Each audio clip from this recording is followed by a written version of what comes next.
Hello, welcome back to Becoming. My name is Nick Slater. Today on the show, we have a very special guest, Ben Harvey. Ben's an old friend of mine. He was a couple of grades above me at school, friends with my older brother Tom. And while playing rugby in grade 11, he suffered a spinal cord injury, which made him a C4 incomplete quadriplegic. And that meant the doctors came in when he was in grade 11 and told him that he probably wouldn't be able to walk again. The way Ben responded to that life-changing news was nothing short of profound, and it's inspired me my whole life. And as you'll hear in this interview, Ben has an incredibly resilient and strong mindset, which I think we can all benefit from. So these days, Ben uses his lived experience to advocate for those living with disability. It was such a pleasure having Ben on and catching up, and I'm excited for you to listen to this episode and be inspired by Ben's story. So without further ado, here's Becoming Ben Harvey. It's been 20 years since your accident. Do you think about that day? Do you go over it in your head? And maybe you could take us through what happened. Yeah, look, it's probably not something I think about too often, but we're still not exactly sure what happened on the day. But to go back to it, I was your typical teenager. Saturday night, hanging out with my mates, had my bag packed. It was a sleepover. Woke up Sunday morning, jumped on the train to go to play rugby, and during the game, there was a clear out. For those of you that aren't familiar with rugby union, jumping into a ruck head first, and a whole bunch of other boys end up on top of you. So I was at the bottom of the ruck, must have landed on a funny angle, and then the weight of 16 other blokes on top of you, not great. And so when everyone else got up, I couldn't. And I realised pretty quickly I'd suffered a severe spinal injury. I actually dislocated C4, C5 vertebrae, which is like quite high for a spinal injury. And couldn't move. So yelled out to one of my teammates. I was like, mate, get the ref. I can't get up. And not a great situation to be in, but for an unlucky thing, I was very lucky. The referee was an emergency physician, so he knew straight away, nobody touch him. And ambulance came out, and I was off to the PA hospital, surgery that night, and then 9 months of rehab at the PA. I mean, it's funny that you say you had this you were a normal teenage kid, because my memories of you pre-accident, you're of course good mates with my older brother Tom, and you're always like a loose unit. I wasn't that loose. What are you talking about, mate? But just normal teenage kid. We used to ride scooters off our roof into the pool. Don't know if you remember that, but I remember when this accident happened, and I just was thinking how unlucky it was it happened playing rugby and not something as obvious as riding scooters off the roof into the pool. But always recall you having such a robust mindset around it and being so positive despite that news. Surely you had dark days, but what do you think caused that positive outlook that you seem to have during that time? Well, it probably goes back to my grandfather. This is actually a bit of a spooky story. So my grandfather and I share a birthday, April 16. When he was 15, I was 15 when I had my accident. When he was 15, he was a pretty handy soccer player. And he was out playing soccer, and he got a kick in the heart and had a very severe stroke. And so from that day, he was paralysed down one side. So I grew up with my papa having a disability, and basically he took life by the horns, and he'd be building stuff in the shed. He taught himself how to ride a bike with basically one side of his body not working. So when I had my accident, I was just like, can I swear on this podcast? Yeah, mate, go for it. Yeah, so I was, well, shit happens. You've just got to deal with the hand you've been dealt and make the best of it. I never knew that. That's a wild story. My wife and I, if we have any kids, we'll be keeping an eye on the calendar to make sure that there's no April babies being born. Yeah. And you're still such a rugby union fan. Will you be letting your kids play union? Well, the thing is, when you say you've had a rugby accident, people are like, "Oh, bloody rugby," but the reality is, the whole time I was in the spinal unit at the PA, and I was there for 9 months, I was the only person with a rugby injury.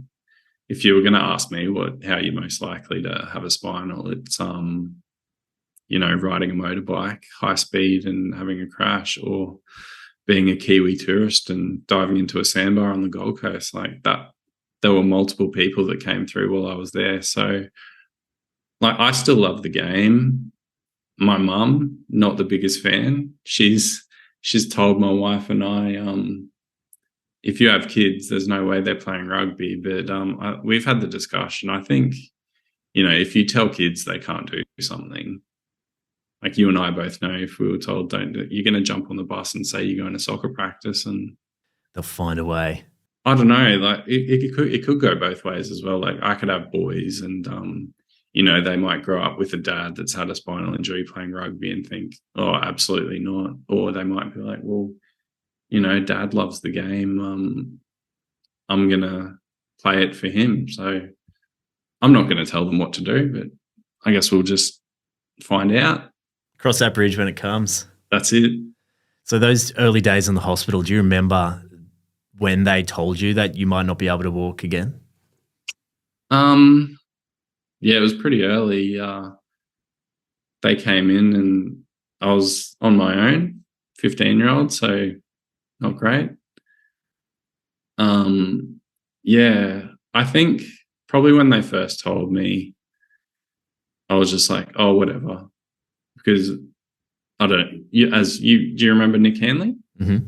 Yeah, so I was just like, oh, well, Nick can walk. I'll be right. And so I just... Yeah, because did he have a similar accident? Yeah, so he was, a bloke Nick and I both went to school with, Nick Hanley. He's a few years older than us. He also had a rugby injury. Well, I say they're not common, but there's been 3 terrace boys in about the span of 10 years that have had them. But so yeah, Nick had a rugby injury, a little bit lower level than mine, but he's had a pretty good recovery. Like some people might see him walking around and just think he's done a hammy over the weekend because he's got a bit of a limp. But yeah, he's doing pretty well. So and Nick came up to visit me quite often in the unit. So I always had him as a bit of a mentor and inspiration. And I was like, well, if I just work hard, a couple of months and I'll be right. But that obviously wasn't the case. But, I guess on the flip side, there were a lot of people in the unit that had a lot worse injuries than me. So I always felt like, well, shit, I could be a lot worse. So, yeah. Yeah, and I'm sure that positive mindset helped with the general recovery, just to think best case scenario from it all would have really impacted the way you were able to move forward. Yeah, absolutely. You always think if you work hard in the gym, good things are going to come. And, I guess I'm lucky that I do have a pretty good recovery from when I first had the accident. Like when it first happened, it was basically anything, like I couldn't feel or move anything below my nipples and elbows. Whereas I don't remember saying this, but apparently very early on, I said to my mum, like, as long as I get my hands back, I'll be happy. And my left hand's a lot better than my right. But, I've got a fair amount of function for a quadriplegic. Just can't even say the word, for a quadriplegic. So, like I can type, I can use a phone, I can hold my wife's hand. There's all those sort of things that people with my level of injury can't. So if we go back to when you first were getting used to these injuries, like what would you say was the biggest shift for you? Like what do you think took the most resilience? Well, I think it was I was a very active teenager, and all of a sudden, for the first couple of weeks, I was bedridden. And then, yeah, like I said, with young care, being told, like, because I couldn't self-transfer anything, it's like you're needing help to get in and out of bed. And so, yeah, you're on someone else's schedule. It's when there's time to get you up and get even, showering, getting you in the shower. It's your life becomes a routine. So, the loose unit that I was no longer doing things on the spur of the moment. You have to plan everything out. Like my life, even if I want to, just pop out for dinner, you've got to make sure that the venue's accessible. And then there's accessible venues, and then there's accessible venues. Like it might have a flat entry, but there might not be an accessible bathroom. And it's like, well, it's cool that I can get in, but what happens if I need to go to the bathroom? Yeah. It's all things you don't think about, right? Yeah.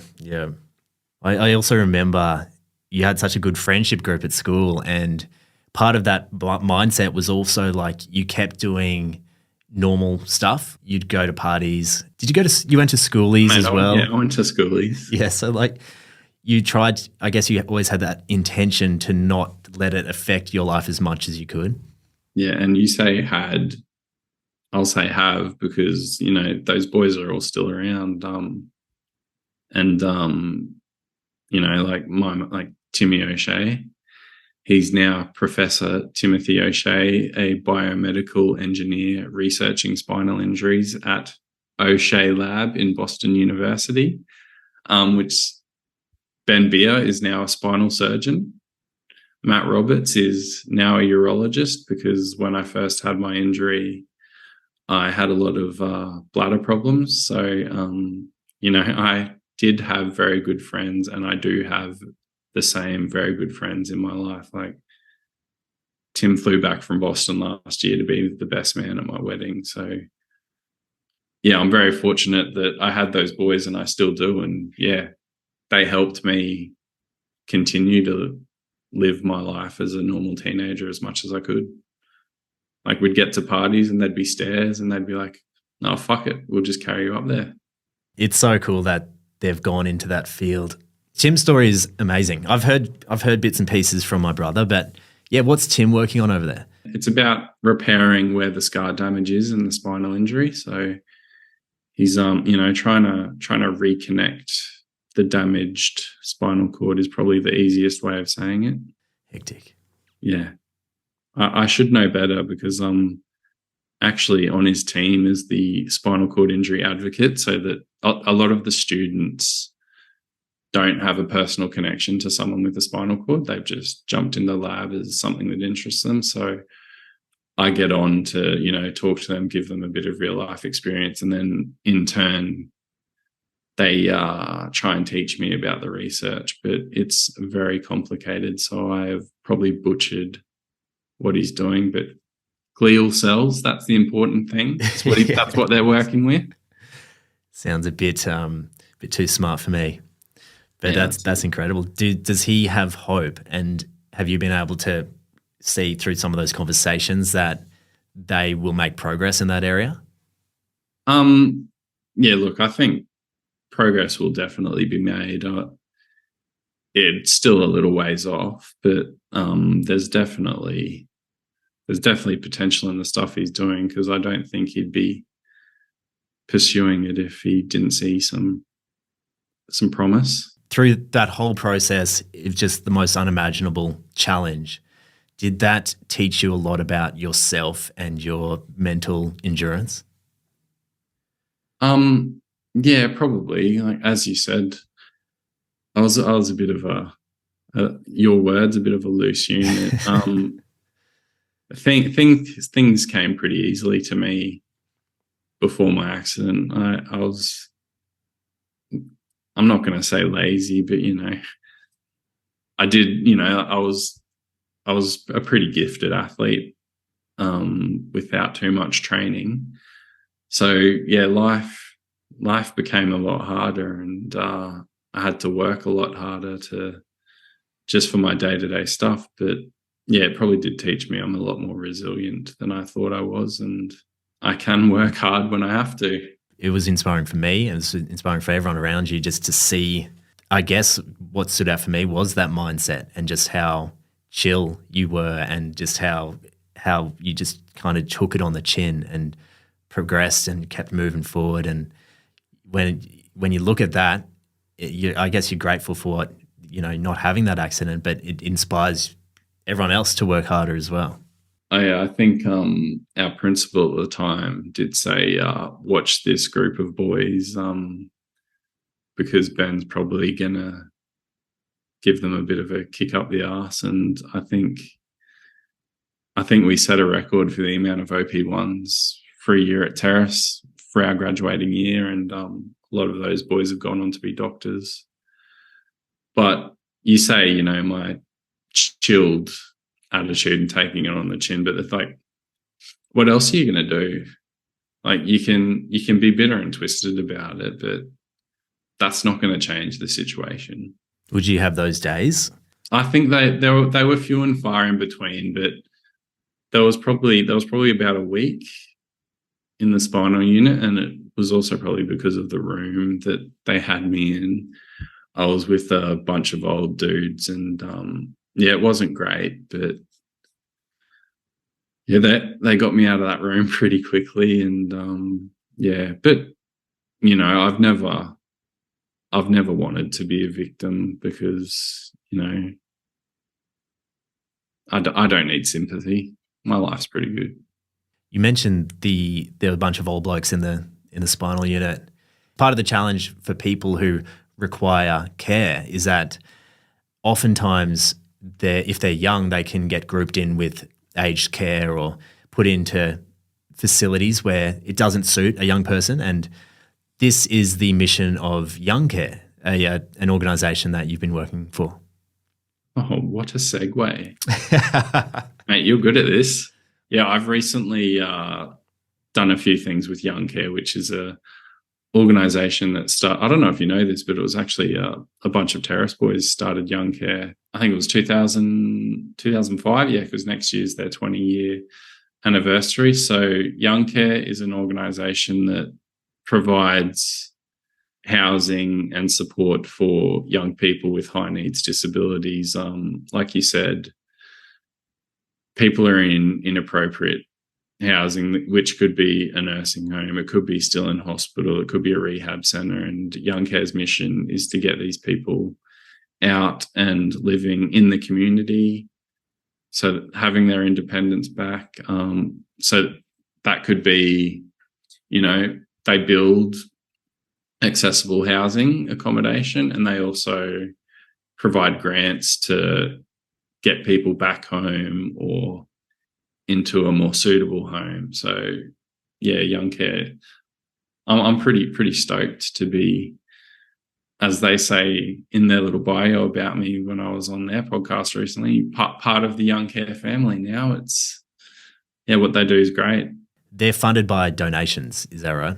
Yeah, so they receive no government funding whatsoever, and the amount of work they do, like building normal houses, costs millions of dollars a year, and then to make them accessible, and it's all off the back of generous donations, be that corporate sponsorships or they do a lot of events throughout the year that come along and raise some money. For example, we had the Budgie Bolt just this weekend, which is a 5K fun run, and everyone raises money and it all goes towards Young Care. I'll put the link in the description if anyone wants to check that out.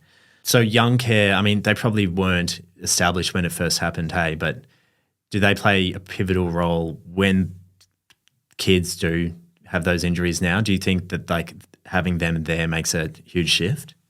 Look, I'd say if Young Care was around when I had my accident, it would have made the getting back home a lot easier. Right. Because they provide, not only do they provide grants for like mods at home, but they also provide advice. And I had my accident in 2003. I got out of hospital the start of 2004. So this was all pre-young care, pre-NDIS. And as much as people like to punch down on the NDIS, like, that's been a game changer in my life. So it definitely would have made the transition a lot easier, and it wouldn't have just been on us. But on the flip side, I was fortunate enough that I had support from the Gregory Terrace community, but a lot of other people don't. Yeah, very lucky for going to the school that we did. There was a while there where I kind of didn't know what I wanted to do with myself, like career-wise. And then, I stumbled onto it by accident, and I've just fallen in love with it. I guess it's given me something to be passionate about. And then, I got an email about, signing up for the Old Boys Committee, and that's a community that was very integral to me growing up. And I thought, oh yeah, time to give back. So I jumped on there, and this is my first year on the committee. What do you love about the fundraising side of things? I think for me, it's with the causes that I'm supporting.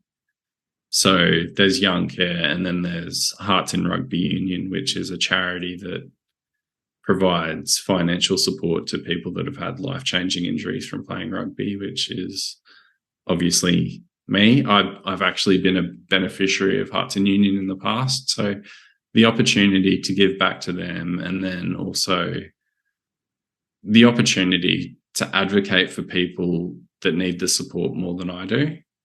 Because like with Young Care, yes, it was before my time, but also now I'm fortunate that I haven't needed Young Care to find me a house. I'm living independently with my wife, but there's people out there that do need the support from places like Young Care and from places like Hearts in Rugby Union, and they don't have the voice.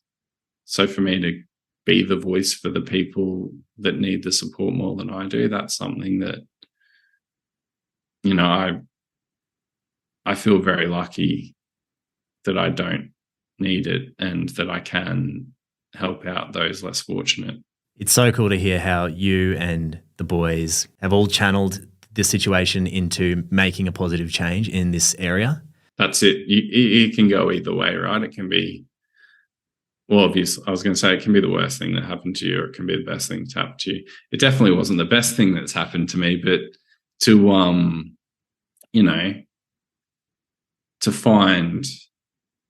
find the good in the shit that life can throw at you, I feel is, something that people should do a bit more often. Yeah, don't you reckon that if you're devoting your life to sharing value, that's the most fulfilling thing you can be doing? It's cool that as doctors, they've got a personal investment in it as well. And for me, as I get older and older, move away from things like acting towards podcasting, where I just want to have on people like you to inspire and share value with the world. It feels like that's at the core of the most fulfilling things we can be doing. Yeah, that's it.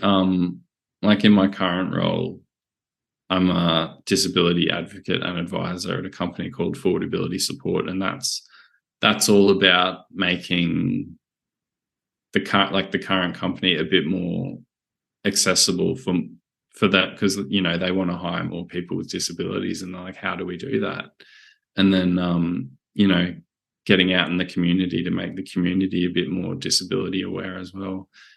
And for me, a career to me is not about how much money can I make. It's about, I want to work somewhere where I'm happy doing what I'm doing, and I feel like I'm helping people and making a difference.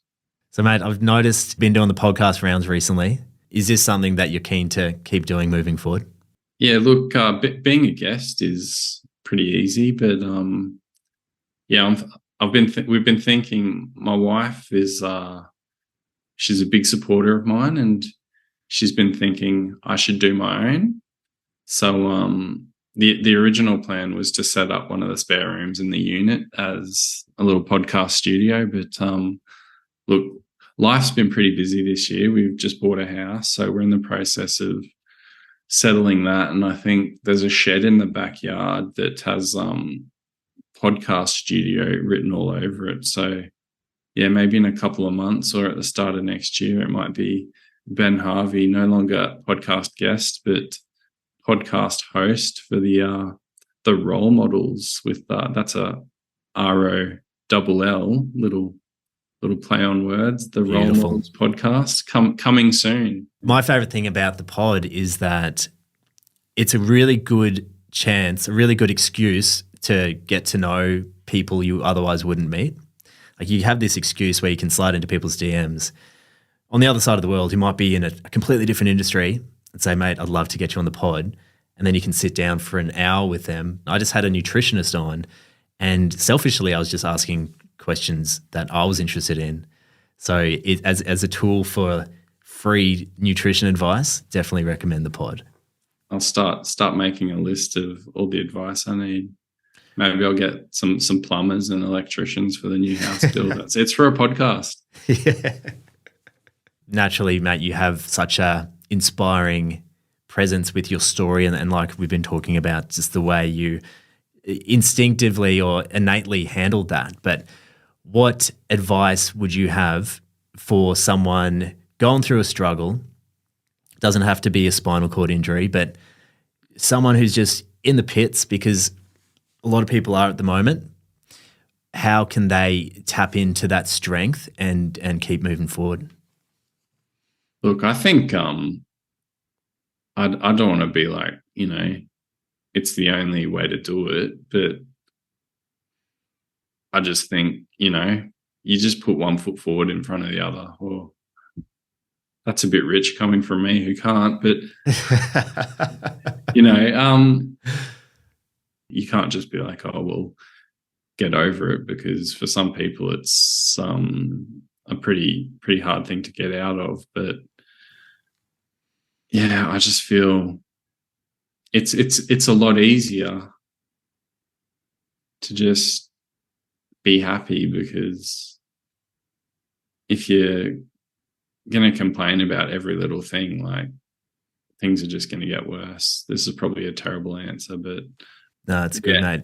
It reminds me of Rich Roll, who says mood follows action, where sometimes you've just got to allow your thoughts to be or whatever, but just put things into action, whether that's doing those small habits or start exercising or eating, and soon enough those habits will change the way you're feeling.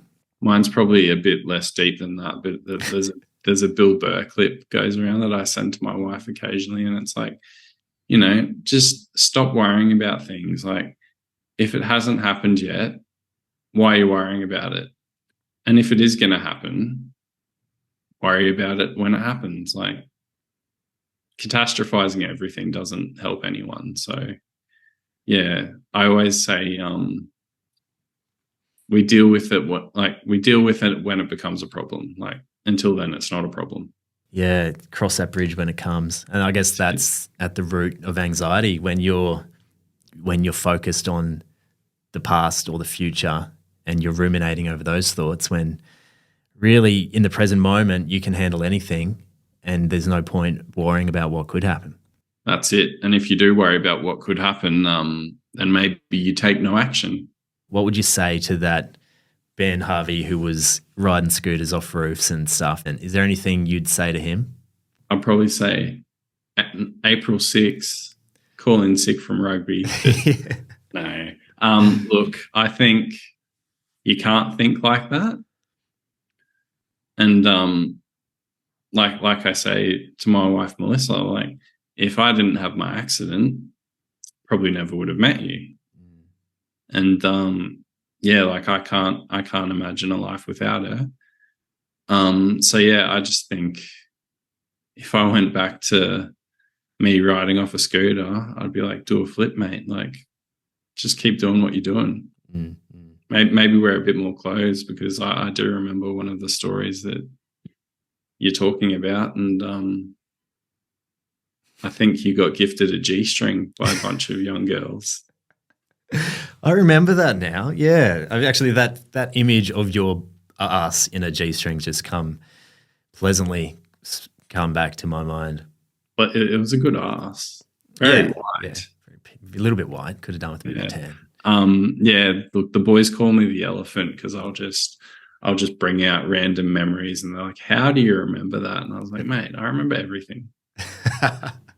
Nick Slater's 13th birthday party, we were chaperoning. Do you remember my earliest memory with you is probably I got in a cereal box this Shrek CD-ROM, and the cool thing about it was, yeah, mate, I remember you could do voiceovers over the characters. So like there was a Shrek scene, but I could go over and dub the voices over them. And I remember showing you, and you thought it was hilarious. And I still do that shit. Like I do voiceovers, and maybe that had an impact on the career path that I went down, because I started enjoying that stuff and the audio side of things. So do you know Ben fucking Harvey? Yeah. Ben fucking Harvey. That's right. I changed the voice of the Muffin Man, and he was like, "Who are you? Ben Harvey? Ben fucking Harvey." I actually remember you put one out. It was, I think it was when you were working on the radio with, was it Matty Johns? Yeah, Matty, Gus, MG and Matty Johns. Yeah, you put out a Frozen thing where things were all censored. And I sent you a message, and I was like, "Mate, I'm claiming this. I think I gave you inspiration." 100%. Yeah, that's what made me think of it. It's been a great chat with lots of lessons and advice in there. So thank you for coming on and sharing your story. But what's next, man? What have you got in the pipeline this year? This year, look, I've been doing a few guest speaker gigs for young care and hearts in rugby union. So I think probably got a couple of more of those coming up. I'm not sure if it's happening or not, but there's a charity round for Brothers Rugby Club coming up on the 27th of July. I think that's still going to be Hearts in Rugby Union. So I might be chopping it up at Crosby Park, telling people about Hearts in Rugby Union and what they do, and then like Young Care's pumping out events all the time, and hopefully they love me there after the last couple I've been doing. So I might be at a few more of those. And then just on the work front, going out to a few more schools to talk a bit more about awareness and like disability awareness training with workplaces and stuff like that, just to make people a bit more aware of what they need to do to make life easier for people like me. Well, mate, thank you so much for coming on, but also for just sorry to drag you over the coals with the story, but like it's just so inspiring to see what you've made out of the situation and what you're doing now to make positive change. So thank you, brother. Thank you for coming on, and I look forward to joining you in the shed. Because when you say it like that, it's a bit dodgy. Get in the shed, Nick. Yeah, no, thanks for having me. Any opportunity to get not just my story out there, but, raise a bit of awareness, it's always good. So thank you for the opportunity to come on and have a chat.